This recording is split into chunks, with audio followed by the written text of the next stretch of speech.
안녕하세요. 김상철 목사입니다. 오늘은 사도행전 25장 11절 말씀을 통해 억울한 일을 만났을 때라는 제목으로 새벽 묵상을 하도록 하겠습니다. 제가 본문을 읽겠습니다. 만일 내가 불의를 행하여 무슨 죽을 죄를 범하였으면 죽기를 사양하지 아니할 것이나 만일 이 사람들이 나를 고발하는 것이 사실이 아니라면 누구든지 나를 그들에게 내줄 수 없나이다. 내가 가이사에게 상소하노라. 아멘.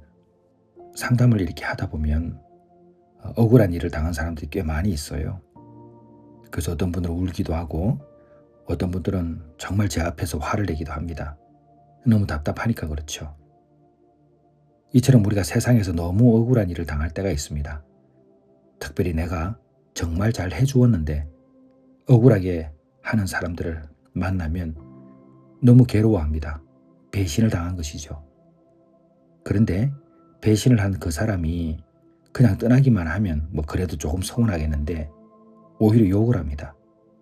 다른 사람들에게 자신을 도와준 그 사람을 욕하는 것이죠. 이럴 때 사람들이 원통해합니다. 화를 나는 것을 넘어서 원통해하죠. 며칠 전에도 그런 상담이 있었고 자주 하는 편입니다. 그런데 이러한 상황은 저와 오늘 설교를 듣는 많은 사람들이 한 번쯤은 다 경험하는 일입니다. 이러한 깊은 배신과 왜곡된 평가가 겹치면 너무 힘들죠. 어떻게 해야 될까? 그래서 오늘 성경적으로 한번 그런 부분을 살펴보면 좋겠습니다. 이것은 나만 겪는 어려움이 아니랍니다. 예를 들면 다윗 같은 경우도 다윗은 사울을 위해서 충성합니다. 그런데 죽임을 당할 위협을 받게 되죠. 선행이 오히려 미움으로 돌아온 케이스입니다. 시편 35편 12절 이 시를 보면 그들이 악으로 나의 선을 갚으며 내 영혼을 외롭게 하나이다. 이렇게 고백하고 있습니다. 그러니까 사람은 선을 받아도 반드시 선으로 반응하지 않는다라는 것을 말하는 거죠. 그리고 요셉도 있습니다. 요셉의 은혜를 베풀었으나 잊혀진 거죠.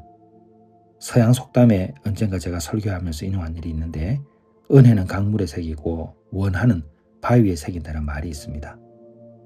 요셉의 경우는 은혜를 강물에 새긴 경우를 경험하게 됩니다.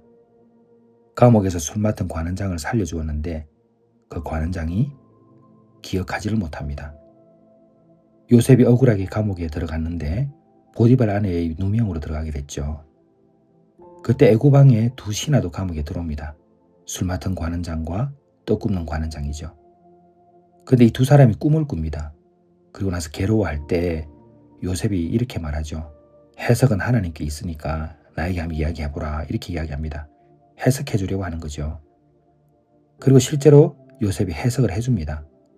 포도나무 꿈을 꾼 술 맡은 관원장은 3일 후에 복직된다는 그 예언을 하게 됐고 머리에 떡이 있고 새가 먹는 그 꿈을 꾼 떡 굽는 관원장은 3일 후에 처형이 되었습니다. 요셉이 해석한 대로 이루어진 것이요. 이때 요셉이 술 맡은 관원장에게 부탁한 게 있었습니다. 당신이 잘 되거든 나를 생각하고 내게 은혜를 베풀어서 내 사정을 바로에게 말하여 자신을 좀 건져내어 달라고 부탁을 하죠. 그런데 이 술 맡은 관원장이 요셉을 기억하지 못하고 그를 잊었더라라고 창세기 40장 23절에 기록되어 있습니다. 이처럼 사람은 은혜를 쉽게 잊습니다. 멀리 가지 않고 우리 예수님만 봐도 우리가 알 수 있죠. 예수님께서 사랑과 구원을 베풀었지만 결국은 비난으로 돌아왔고 십자가에 못 박혀 돌아가실 수밖에 없었습니다.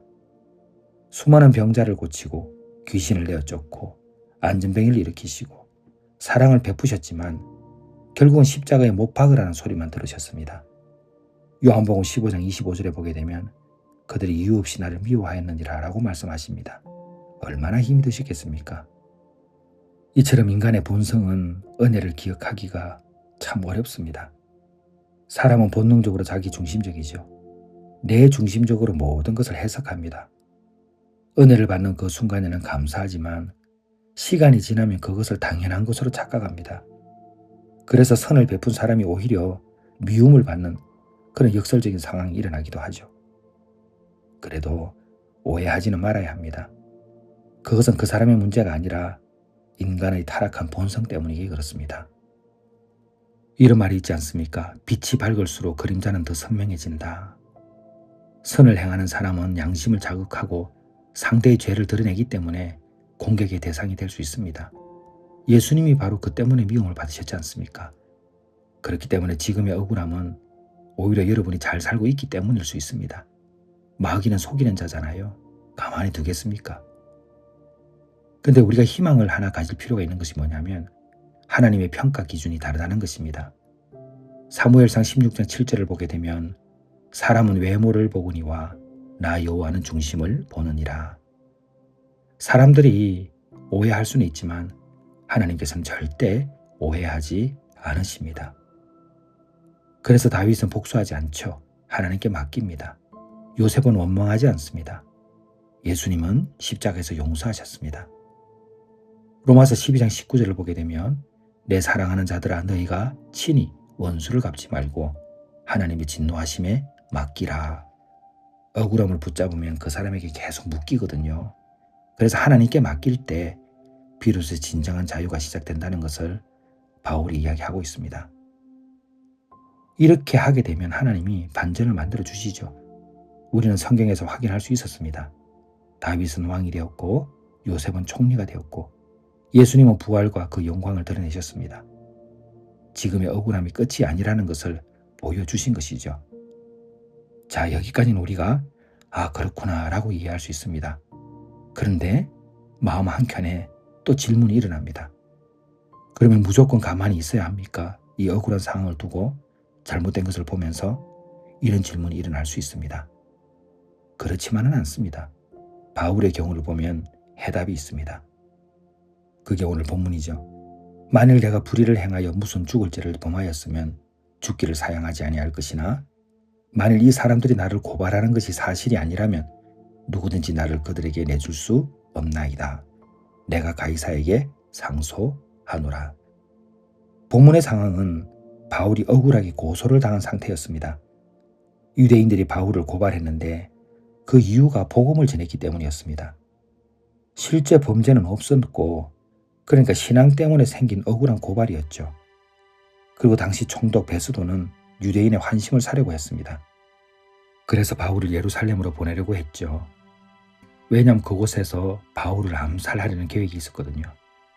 사도행전 25장 9절에 보게 되면 베스도가 유대인의 마음을 얻고자 하여 이렇게 되어 있습니다.